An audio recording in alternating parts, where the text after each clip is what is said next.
রোববার দুপুরে নারায়ণগঞ্জ সদরের ইস্তেইর এলাকার জেলা ক্রীড়া কমপ্লেক্সে নারায়ণগঞ্জ জেলা ক্রীড়া সংস্থার উদ্যোগে আয়োজিত ক্রিকেট ডেভেলপমেন্ট অ্যান্ড আইডিয়া অনুষ্ঠানে যোগ দেন বিসিবির সভাপতি মোহাম্মদ আমিনুল ইসলাম বুলবুল।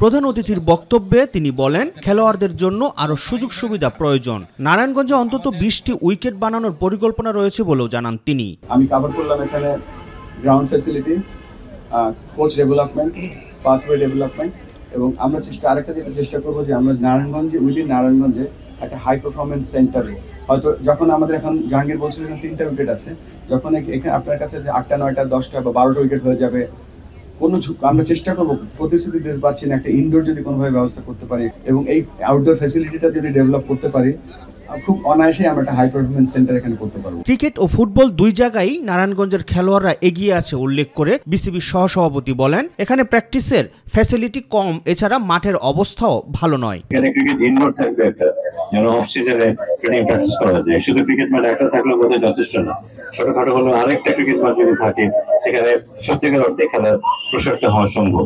এবং Narayanganj can produce a lot many cricketers. শুধু প্রডিউস করলে হবে না, অনেক ক্রিকেটার মানসম্পন্ন ক্রিকেটার প্রডিউস করতে পারবে। নারায়ণগঞ্জ ক্রিকেট বোর্ডকে সহযোগিতা করলে এখান থেকে আবারও খেলোয়াড় তৈরি করা সম্ভব বলেও জানান সিসিডিএম সহসভাপতি। আপনাদের থেকে যদি একটু সাহায্য পাই, এই ছেলে মেয়েগুলিকে আমরা ভবিষ্যৎ গড়ে দিতে পারবো, সেই ধরনের ভবিষ্যৎ যেটা নিয়ে আপনারা গর্ব করতে পারবেন।